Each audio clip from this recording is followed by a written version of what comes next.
Good morning, good morning. We are in the tarot study of the levels. Oopsies. Here we go. That's the original Rider-Waite. This is the Wandering Star. Golden Art Nouveau. Tarot of the Divine. Winter Tarot. Trying to get these into focus there for you. Let me shift this. And that's the Tarot of the Abyss. The Lyseer's Tarot. Wildwood Tarot. I feel like the Star Tarot. The Tarot of Mystical Moments. And the Good Tarot. Okay. So today we are reading from the guidebooks. A few of the guidebooks we've already read from because they're ginormous. So we'll go ahead and take out. This one is the Star Tarot. We already read from that. So there's a whole separate video on that. And the Wildwood Tarot, we read from that because it's a big one too. So we'll take that one out. And then, let's see. This one we're not going to read from because it's just that little white little pamphlet. We're going to read from that. This one we're not going to read from because it's just a little white little pamphlet. And then the Winter Tarot we already read from, so we'll take that out. All right, so the rest I believe we are good on.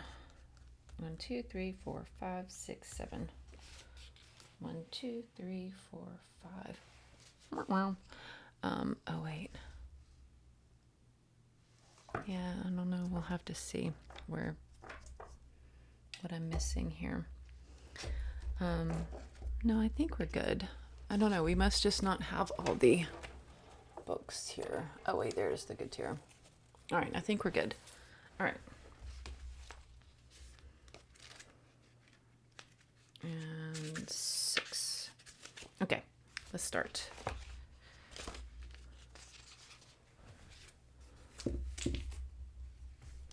Yeah, I'm missing my Tarot of the Abyss book. I don't know where it is. I might have to do that one separate some other time, maybe, because it's not here. Which makes me sad. I love that deck. That's my favorite. Besides the one, I apologize. I know my. Uh-oh, catch that on fire. Yeah, I don't know where it is. I'm sorry. Okay, so I'll have to read that separate too. I had to have stuck it somewhere. Oh well. Okay, let's focus. Okay, here we go. The Beauty and the Beast. This is from this one here. Tarot of the Divine. This is what the guidebook looks like, so you can see that for your future. I am so sad about knowing where that one book is. This is like, yeah, I don't know. Now I'm making a mess. Okay, focus here. Okay. The Lover's card represents romance, opposites attracting, the duality and balance of carnality, physicality, and the fire versus spirituality. Emotions and water. The pair emphasize the importance of communication and herald an important crossroads. Upright. Love, harmony, trust, a leap of faith, choice. Reversed. Unreliability, separation, second guessing, values, and conflict. That reverse reminds me of me not being able to find my book. Because I know it's here somewhere. All right, I'm going to try one more time. Here, looking up here.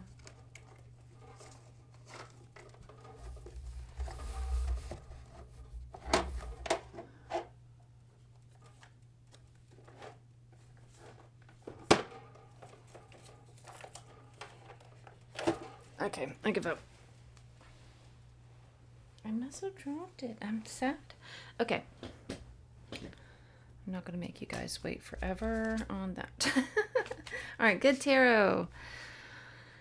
In all of life, there is, oh, here, let me show you this. That's that one. There is only the illusion of separation. In fact, we are all reflections of one another. When I make choices, I tend to see things as either or. What if every choice I make is about an experience, a sharing, or an exploring?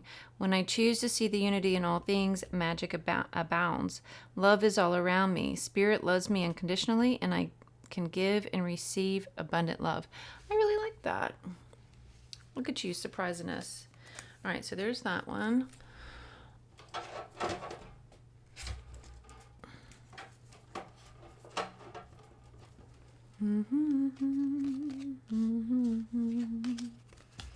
All right, Spirit, I wish you can you please just, before the end of this, tell us where my book is?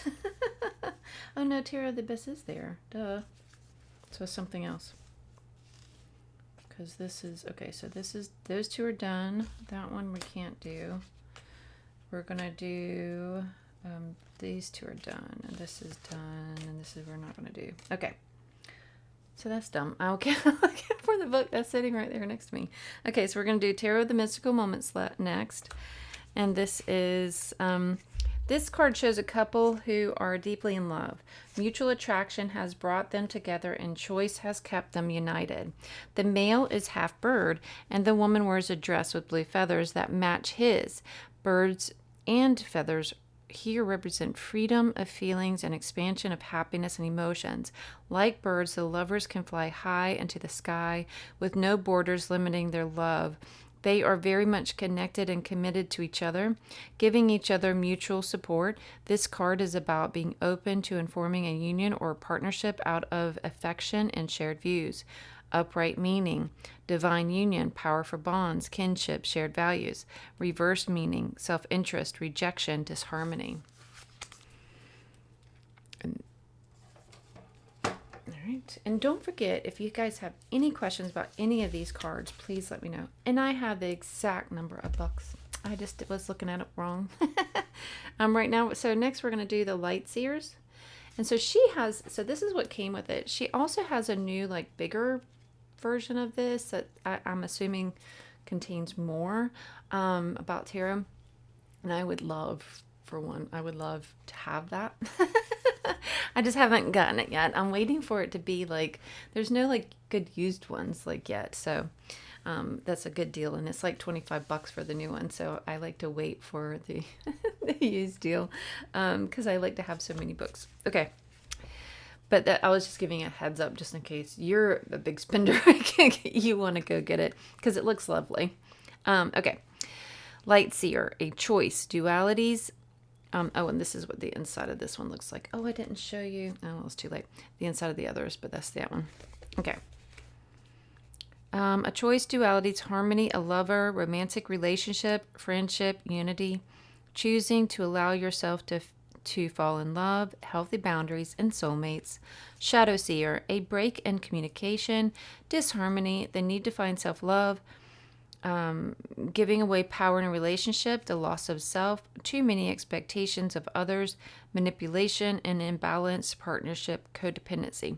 All right, so scroll moment here on that. So what this makes me think of is something that I was talking to my son about yesterday, and he didn't quite agree with me on, but he's a male, so he's not going to see it. So one thing that is, no, I'm not ashamed of, I guess, per se, but because it's one of those, whenever the kind of scales fall off, then you kind of see more clearly. And so, but anyway, so for a while, this whole Karen thing, you know what I'm talking about, Karen, the whole Karen thing. I don't know if I felt like it wasn't like that big of a deal, whatever, you have Lazy Susan, you have Chatty Cathy, you have all these things. So just don't pay attention to it. It's just something else not to pay attention to, whatever. But then the other day in a meditation, it came up, and it just made me think about, like, it was showing like how that the whole Karen thing, and this goes with the manipulation and the imbalanced partnership, codependency, thing like that. And then the Karen thing, if we're always afraid that we're going to be perceived as a Karen, then we're going to be afraid to use our voice, right? We're going to be afraid to, what is that? The focus keeps going weird. I'm going to see if there's a different way to do it. Whoa. Let me click on my face. Maybe that'll be better. Okay. So, and I don't think there's anything else on there because I don't like that whole like, oh wait, there it is, autofocus. Let me change it to that. All right, I think that's better. I don't know what it was on before. It was on something else. But anyway, okay. So the Karen thing. So if we're always afraid that we're going to be perceived as a Karen or Chatty Cathy or whatever, then we're going to be afraid to share our voice, to share our opinions, to speak up, to speak out, right? We're going to, like, it's going to silence us. So all of that is just another way to make women, like, to know there's place, to show women their place, right? It's like, we're going to put you back in your box. Just go back in your box, Karen. Your voice doesn't matter here, right? So it's not just, it is a big deal. We shouldn't, and it's not just about like Karens and like that are true Karens being offended by, and I know that matters too. I'm just saying that like it's bigger than that, right? It's bigger than that, and it's like we need to be aware of that. Because if we're not aware of that, then we're not aware of that. Then we're just blowing it off and then continuing the cycle of women being shoved in a box and being okay with it. And my son didn't get that because think about all those phrases. It's not lazy Sam. It's lazy Susan. It's not being a Caleb. It's being a Karen. It's not, it's not chatty. I don't know. Think of a name. It's not Chatty Jacob. It's Chatty Cathy. So we have to just be aware so that way we're not partaking in the insanity of shoving our own asses in a box and quieting our own voices. And so whenever we do see that and hear that and somebody referring in that way to somebody, maybe we can be the ones to stand up and say, that's not okay. No, not today. Not today, baby. Don't be a Bob. So anyway, carrying on. I just thought I would share that. But yeah, my son was like, that's not true. That's just because you're old. And because there are he said that there's some like modern day male versions of those things. But I don't know if that makes it okay. Although he couldn't think of any on the spot. Now, could he? Of course, I can't think of all the names that they use either right now. Because I know there's more than just Chatty Cathy and Loose Linda and being a Karen and all the things. Okay. And Lazy Susan. All right. Magnetism, like magic, is coming into your life. Woohoo! You are sitting on the cusp of the type of profound connection that happens when two souls are intertwined and their entanglement forever marks their individual paths. Often this card aligns with an important choice needs to be made. When an important choice needs to be made, will you embrace the spiraling energy that unwinds between two people who are beginning to connect and choose to shift into this relationship or not? Falling deeply into trust will be necessary in order to create a lasting bond and growth around vulnerability, honesty, desire, intimacy. While partnerships are beautiful gifts, on this path, you must also seek to give fully without weakening your resolve to remain whole. Remember that self-love is the key to balancing the duality of any relationship. Amen to that, right? High five, sister. My heart is open to deeply meaningful relationships, and I expand into this union with loving trust. See, she puts like a little affirmation there at the end. I like her little guidebook there. She has a couple other decks that I do not have that I would like to have. Other tarot decks of hers. I need to put those on my wish list. Do you want my wish list? Just kidding. Okay, next. So that was the Light Seers. Next we have, I'm going to save my favorite for last, the one that I thought I couldn't find. All right. This is the Wandering Star Tarot. And it says there, love, harmony, union, love, harmony. Okay. So there's that one. All right. Love, harmony, union. The Lovers is not the card of passing fancy or a frivolous fling. It represents enduring intimacy, deep respect, and unshakable trust. It is time to quiet the head and explore the truest needs of the heart in every area of life. Linked to the twin star sign of Gemini, this card often represents the twin flame in romantic love. But most importantly, pause. Out of all the little books, so all the big books, most of those mention the Gemini kind of connection there, right? So for the astrology connection, for those that like astrology, but this is the first wee book, that the little small book that did that. So high five for you, little book. All right. It speaks of the love and care you give to yourself. Does your work bring you joy, or is it a source of grudgery? Do you choose partners who are available and attuned with your desires, or do you find yourself swept away in the drama of suffering and longing? Is your home a place that offers you comfort, or is it cluttered and in disrepair? The Lover's card asks you to leave behind the things that don't nourish your soul, and ask you that you love yourself enough to tend to the garden of your life until it bears the sweetest fruit. See, I really like all of that because none of the other things said that either. So this is like a good reminder about this being a self-love card too. It's not just about relationships. It's not just about, it's about self-love. And also this first one that was talking about because something that's been coming up for me, and it does in cycles. It seems like with each new season it comes up. I don't know if you have that or not. I'd love to hear if you do. But it seems like with each new season it comes up again about you need to tidy, you need to declutter, you need to take everything off and dust and only put back what you really want to keep, kind of thing. It feels like that.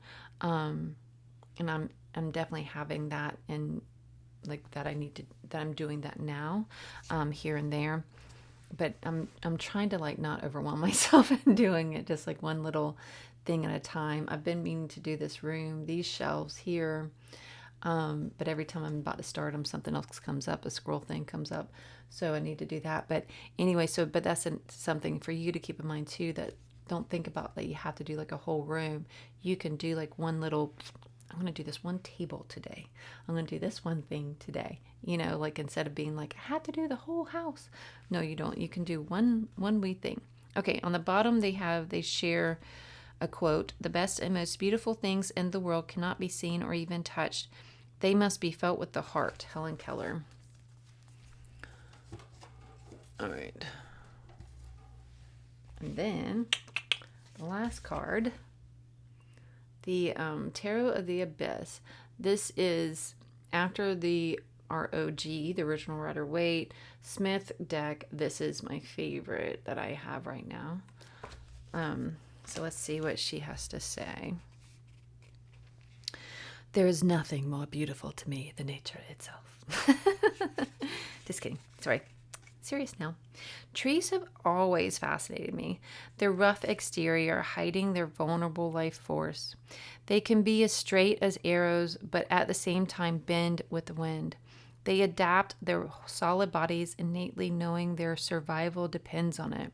Their roots run deep within the earth, sharing nutrients and bonding with others of their kind, and that is unseen for all the rest of us. For this reason, I chose 2 bonding trees to represent the lovers. 2 trees bend to reach each other, their roots intertwining, almost becoming one entity. It has taken many years for them to be able to connect in such a way. Through storms and drought, they're only witnesses the changing seasons of the soul. They do not need to express their love verbally. Their love is shared instantly and equally. And through their emerging, they are stronger still. The Lovers is a card that represents a deep soul-felt connection with someone. Some would call it finding their soulmate, their life companion. And even though, generally speaking, this card does deal with romantic relationships, it often goes beyond this level of interpretation.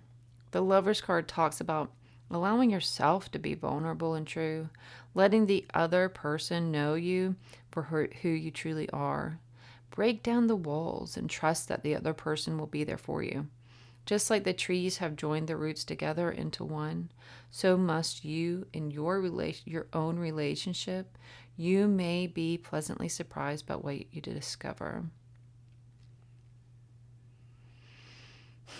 See, good stuff. And that whole reading that right there. This is the front of that book, by the way. So sometimes when I'm reading aloud to you guys, because this is the first time I'm reading stuff like this, a lot of these meanings, because this is what part of the reason why we're doing this is to get me to actually read the book. And so just like the by the book series is that's the only way I'm going to actually read the book is to do that book by the book series. But so anyway, the way it's written, it really makes a big difference on how it's read, right? So, because I stumble over my words and so much sometimes, but sometimes I'm like, I don't know, sometimes it's totally my fault, but sometimes it's the way it's written. If it's not written in a way in which it can be read in in such a manner, then it's going to be all jumbled. I don't know. I'm throwing somebody else under the bus here a little bit. Me too. I think we're both in it together. Me and whoever wrote whatever it is that I'm stumbling over. Okay. There you have it. So that only leaves. So we're done. We are done with all the books. All the books. I think this is video 15, 16, something like that. We've done all the books that I have, read through them all, heard all the different variations, meanings, symbolisms, all the things about the Lover's card. So now is the time. The next one, my nose is itching. Tomorrow's video will be about automatic writing. Then it'll be about writing our own story, connecting with the Lover's card in our own way. And so, and if you want to have a better picture of one of these before tomorrow, let me know and I can send that. I could post that somehow. And I'll post a picture of a grouping of all of these. But anyway, so if you would rather connect with one card over the other, but anyway, but I think we normally just kind of use the original Rider-Waite one because it's the OG. And that's where I don't know, I feel like you should go with learning, you should go to the very beginning, right? And then work your way out to your own story kind of thing. So yeah, we will journey into this card and then we will do some writing to connect with it, to write our own story about it. What's our own, what story is it telling us that we need to hear in this moment right now? It doesn't mean that's going to be your story for the card forever and ever. Amen. It's just going to be what the card is telling you in that moment that you need to hear, period. That's it. All right. Much love. See you tomorrow. Mwah.